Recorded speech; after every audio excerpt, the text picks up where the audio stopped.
ओम राउत निर्देशित प्रभास की फिल्म आदि पुरुष इन दिनों विवादों में चल रही है। आज हम भी रामायण की ही बात करने वाले हैं, लेकिन हम आपको रामायण के कुछ अनसुने तथ्य सुनाने जा रहे हैं। रामायण का हिंदू धर्म में एक विशिष्ट स्थान है। मनुष्य जाति के जीवन और उनके कर्मों का विशेष प्रकार से रामायण में विवरण दिया गया है। इसमें भगवान राम और देवी सीता के जन्म एवं जीवन यात्रा का वर्णन है। हम में से अधिकांश लोगों को रामायण की कहानी पता है, लेकिन इस महाकाव्य से जुड़े कुछ ऐसे भी रहस्य और तथ्य हैं जिनके बारे में लोगों को जानकारी ही नहीं है। आज हम आपके सामने रामायण से जुड़े ऐसे ही कुछ अनसुने रोचक तथ्य और रहस्य उजागर करने जा रहे हैं। ऐसा माना जाता है कि मूल रामायण की रचना ऋषि वाल्मीकि द्वारा की गई थी, लेकिन कई अन्य संतों और वेद पंडितों जैसे तुलसीदास, संत एकनाथ इत्यादि ने भी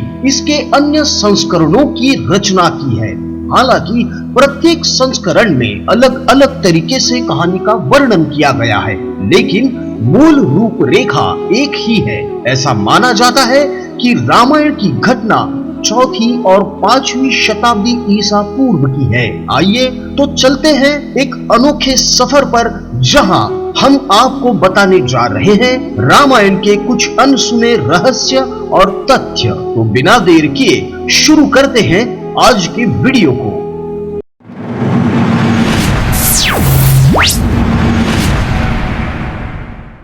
रामायण के हर 1000वें श्लोक के बाद आने वाले पहले अक्षर से गायत्री मंत्र बनता है। जी हाँ, गायत्री मंत्र में 24 अक्षर होते हैं और वाल्मीकि रामायण में 24,000 श्लोक हैं। रामायण के हर 1000वें श्लोक के बाद आने वाले पहले अक्षर से गायत्री मंत्र बनता है। ये मंत्र इस पवित्र महाकाव्य का सार है।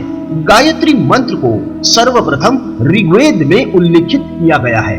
राम और उनके भाइयों के अलावा राजा दशरथ एक पुत्री के पिता भी थे। श्री राम के माता पिता एवं भाइयों के बारे में तो प्राय सभी जानते हैं, लेकिन बहुत ही कम लोगों को ये मालूम है कि राम जी की एक बहन भी थी जिनका नाम शांता था, जो आयु में चारों भाइयों से काफी बड़ी थी। उनकी माता कौशल्या थी। ऐसी मान्यता है कि एक बार अंग देश के राजा रोमपद और उनकी रानी वर्षिणी अयोध्या आए थे। उनको कोई संतान नहीं थी। बातचीत के दौरान राजा दशरथ को जब ये बात मालूम हुई तो उन्होंने कहा, मैं अपनी बेटी शांता आपको संतान के रूप में सौंपता हूँ। ये सुनकर रोमपद और वर्षिणी बहुत खुश हुए। उन्होंने बहुत स्नेह से उसका पालन पोषण किया और माता पिता के सभी कर्तव्य निभाए। एक दिन राजा रोमपद अपनी पुत्री से बातें कर रहे थे। उसी समय द्वार पर एक ब्राह्मण आए और उन्होंने राजा से प्रार्थना की कि वर्षा के दिनों में वो खेतों की जुताई में राज दरबार की ओर से मदद प्रदान करे। राजा को ये सुनाई नहीं दिया और वे पुत्री के साथ बातचीत करते रह गए। द्वार पर आए नागरिक की याचना न सुनने से ब्राह्मण को दुख हुआ और वो राजा रोमपद का राज छोड़कर चले गए। वो ब्राह्मण इंद्र के भक्त थे। अपने भक्त की ऐसी अनदेखी पर इंद्रदेव राजा रोमपद पर क्रुद्ध हुए और उन्होंने उनके राज्य में पर्याप्त वर्षा नहीं की। इससे खेतों में खड़ी फसलें मुरझाने लगी। इस संकट की घड़ी में राजा रोमपद ऋष्यभंग ऋषि के पास गए और उन्होंने उपाय पूछा। ऋषि ने बताया कि वे इंद्रदेव को प्रसन्न करने के लिए यज्ञ करें। ऋषि ने यज्ञ किया और खेत खलिहान पानी से भर गए। इसके बाद ऋष्यभंग ऋषि का विवाह शांता से हो गया और वे सुखपूर्वक रहने लगे। बाद में ऋष्यभंग ने ही दशरथ की पुत्र कामना के लिए पुत्र कामेष्टि यज्ञ करवाया। जिस स्थान पर उन्होंने ये यज्ञ करवाया था वो अयोध्या से लगभग 39 किलोमीटर पूर्व में था और वहाँ आज भी उनका आश्रम है और उनकी तथा उनकी पत्नी की समाधियां हैं। राम विष्णु के अवतार हैं, लेकिन उनके अन्य भाई किसके अवतार थे? राम को भगवान विष्णु का अवतार माना जाता है, लेकिन क्या आपको पता है कि उनके अन्य भाई किसके अवतार थे? तो हम आपको बताते हैं। प्रभु श्री राम के भाई लक्ष्मण को शेषनाग का अवतार माना जाता है, जो क्षीर सागर में भगवान विष्णु का आसन है, जबकि भरत और शत्रुघ्न को क्रमशः भगवान विष्णु द्वारा हाथों में धारण किए गए सुदर्शन चक्र और शंख शैल का अवतार माना जाता है। सीता स्वयंवर में प्रयुक्त भगवान शिव के धनुष का नाम। हम में से अधिकांश लोगों को पता है कि राम का सीता से विवाह एक स्वयंवर के माध्यम से हुआ था। उस स्वयंवर के लिए भगवान शिव के धनुष का इस्तेमाल किया गया था, जिस पर सभी राजकुमारों को प्रत्यंचा चढ़ानी थी। लेकिन बहुत ही कम लोगों को पता होगा कि भगवान शिव के उस धनुष का नाम पिनाक था। और अब हम आपको जो बात बताने जा रहे हैं वो सुनकर आप रोमांचित हो जाएंगे। भगवान शिव का ये धनुष, जिसका नाम पिनाक था, इस पिनाक के साथ में माँ सीता जब छोटी थी, राजकुमारी थी, तब लड़कपन में इस बड़े से पिनाक यानी धनुष के साथ में वो सहजता से खेलती थी। माना जाता है कि माँ सीता भी देवी पार्वती का ही अंश है, अवतार है। लक्ष्मण को गुदाकेश के नाम से भी जाना जाता है। ऐसा माना जाता है कि वनवास के 14 वर्षों के दौरान अपने भाई और भाभी की रक्षा करने के उद्देश्य से लक्ष्मण कभी सोते नहीं थे। इसके कारण उन्हें गुदाकेश के नाम से भी जाना जाता है। वनवास की पहली रात को जब राम और सीता सो रहे थे तो निद्रा देवी लक्ष्मण के सामने प्रकट हुई। उस समय लक्ष्मण ने निद्रा देवी से अनुरोध किया कि उन्हें ऐसा वरदान दे कि वनवास के 14 वर्षों के दौरान उन्हें नींद ही ना आए और वो अपने प्रिय भाई और भाभी की रक्षा कर सके। निद्रा देवी इस बात पर प्रसन्न होकर बोली कि अगर कोई तुम्हारे बदले 14 वर्षों तक सोए तो मैं तुम्हें यह वरदान दे सकती हूँ। इसके बाद लक्ष्मण की सलाह पर निद्रा देवी लक्ष्मण की पत्नी और सीता की बहन उर्मिला के पास पहुँचती है। उर्मिला ने लक्ष्मण के बदले सोना स्वीकार कर लिया और उर्मिला पूरे 14 वर्षों तक सोती रही। उस जंगल का नाम जहां राम, लक्ष्मण और सीता वनवास के दौरान रुके थे। रामायण महाकाव्य की कहानी के बारे में हम सब जानते हैं कि राम और सीता लक्ष्मण के साथ 14 वर्षों तक वनवास गए थे और राक्षसों के राजा रावण को हराकर वापस अपने राज्य लौटे थे। हम में से अधिकांश लोगों को पता है कि राम, लक्ष्मण और सीता ने कई साल वन में बिताए हैं। उस वन का नाम दंडकारण्य था, जिसमें राम, सीता और लक्ष्मण ने अपना वनवास बिताया था।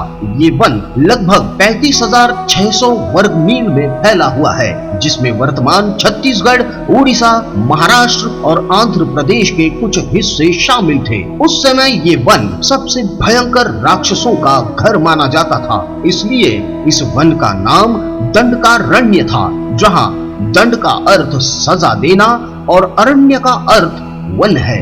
लक्ष्मण रेखा प्रकरण का वर्णन वाल्मीकि रामायण में नहीं है। पूरे रामायण की कहानी में सबसे पेचीदा प्रकरण लक्ष्मण रेखा प्रकरण है, जिसमें लक्ष्मण वन में अपनी झोपड़ी के चारों ओर एक रेखा खींचते हैं। जब सीता के अनुरोध पर राम हिरण को पकड़ने और मारने की कोशिश करते हैं तो वो हिरण राक्षस मारीच का रूप ले लेता है। मरने के समय मारीच राम की आवाज में लक्ष्मण और सीता के लिए रोता है और चिल्लाता है। ये सुनकर सीता लक्ष्मण से आग्रह करती है कि वो अपने भाई की मदद के लिए जाए, क्योंकि ऐसा प्रतीत होता है कि उनके भाई किसी मुसीबत में फंस गए हैं। पहले तो लक्ष्मण सीता को अकेले जंगल में छोड़कर जाने को राजी नहीं हुए, लेकिन बार बार सीता जी के अनुरोध पर वो तैयार हो गए। इसके बाद लक्ष्मण ने झोपड़ी के चारों ओर एक रेखा खींची और सीता से अनुरोध किया कि वो रेखा के अंदर ही रहे और यदि कोई बाहरी व्यक्ति इस रेखा को पार करने की कोशिश करेगा तो वो जलकर भस्म हो जाएगा। इस प्रकरण के संबंध में अज्ञात तथ्य ये है कि इस कहानी का वर्णन ना तो वाल्मीकि रामायण में है और ना ही रामचरितमानस में है, लेकिन रामचरितमानस के लंका कांड में इस बात का उल्लेख रावण की पत्नी मंदोदरी द्वारा किया गया है। रावण एक उत्कृष्ट वीणा वादक था। रावण सभी राक्षसों का राजा था। बचपन में वो सभी लोगों से डरता था क्योंकि उसके 10 सिर थे। भगवान शिव के प्रति उसकी दृढ़ आस्था थी। इस बात की पुख्ता जानकारी है कि रावण एक बहुत बड़ा विद्वान था और उसने वेदों का अध्ययन किया था। लेकिन क्या आपको पता है कि रावण के ध्वज में प्रतीक के रूप में वीणा होने का कारण क्या था? क्योंकि रावण एक उत्कृष्ट वीणा वादक था, जिसके कारण उसके ध्वज में प्रतीक के रूप में वीणा अंकित थी। हालांकि रावण इस कला को ज्यादा तवज्जो नहीं देता था, लेकिन उसे ये यंत्र बजाना पसंद था। इंद्र के ईर्ष्यालु होने के कारण कुंभकर्ण को सोने का वरदान प्राप्त हुआ था। रामायण में एक दिलचस्प कहानी हमेशा सोने वाले कुंभकर्ण की सुनाई जाती है। कुंभकर्ण रावण का छोटा भाई था, जिसका शरीर बहुत ही विकराल था। इसके अलावा वो पेटू भी था। रामायण में वर्णित है कि कुंभकर्ण लगातार 6 महीने तक सोता रहता था और सिर्फ एक दिन खाने के लिए उठता था और पुनः 6 महीनों तक सोता रहता था। लेकिन क्या आपको पता है कि कुंभकर्ण को सोने की आदत कैसे लगी थी? एक बार एक यज्ञ की समाप्ति पर प्रजापति ब्रह्मा कुंभकर्ण के सामने प्रकट हुए और उन्होंने कुंभकर्ण से वरदान मांगने को कहा। इंद्र को इस बात से डर लगा कि कहीं कुंभकर्ण वरदान में इंद्रासन न मांग ले, अतः उन्होंने देवी सरस्वती से अनुरोध किया कि वो कुंभकर्ण की जीभा पर बैठ जाए और जैसे ही वो इंद्रासन बोले उसकी जगह निद्रासन उच्चारण हो। और ठीक वैसा ही हुआ। ब्रह्मा जी को वरदान मांगते समय कुंभकर्ण की जीभा पर सरस्वती देवी विराजमान होती है और कुंभकर्ण इंद्रासन की जगह निद्रासन मांग लेते हैं। इस प्रकार इंद्र की ईर्ष्या की वजह से कुंभकर्ण को सोने का वरदान प्राप्त हुआ। नासा के अनुसार रामायण की कहानी और आदम का पुल एक दूसरे से जुड़े हैं। जी हाँ, आपने सही सुना। रामायण की कहानी के अंतिम चरण में वर्णित है कि राम और लक्ष्मण ने वानर सेना की मदद से लंका पार विजय प्राप्त करने के लिए एक पुल का निर्माण किया था। ऐसा माना जाता है कि ये कहानी लगभग 17,50,000 साल पहले की है। हाल ही में नासा ने पाक जलडमरू मध्य में श्रीलंका और भारत को जोड़ने वाले एक मानव निर्मित प्राचीन पुल की खोज की है और शोधकर्ताओं और पुरातत्वविदों के अनुसार इस पुल के निर्माण की अवधि रामायण महाकाव्य में वर्णित पुल के निर्माण काल से मिलती है। नासा के उपग्रह द्वारा खोजे गए इस पुल को आदम का पुल कहा जाता है और इसकी लंबाई लगभग 30 किलोमीटर है। रावण को पता था कि वो राम के हाथों ही मारा जाएगा। रामायण की पूरी कहानी पढ़ने के बाद हमें पता चलता है कि रावण एक क्रूर और सबसे विकराल तथा शक्तिशाली राक्षस था, जिससे सभी लोग घृणा करते थे। जब रावण के भाइयों ने सीता के अपहरण की वजह से राम के हमले के बारे में सुना तो अपने भाई को आत्मसमर्पण करने की सलाह दी थी। ये सुनकर रावण ने आत्मसमर्पण करने से इनकार कर दिया और राम के हाथों मरकर मोक्ष पाने की इच्छा प्रकट की। उसने कहा कि अगर राम और लक्ष्मण दो सामान्य इंसान हैं, तो सीता मेरे पास ही रहेगी, क्योंकि मैं आसानी से उन दोनों को परास्त कर दूंगा, और यदि राम और लक्ष्मण देवता हैं, तो मैं उन दोनों के हाथों मरकर मोक्ष की प्राप्ति कर लूंगा। आखिर क्यों राम ने लक्ष्मण को मृत्यु दंड दिया? रामायण में वर्णित है कि श्री राम ने न चाहते हुए भी जान से प्यारे अपने छोटे भाई लक्ष्मण को मृत्यु दंड दिया था।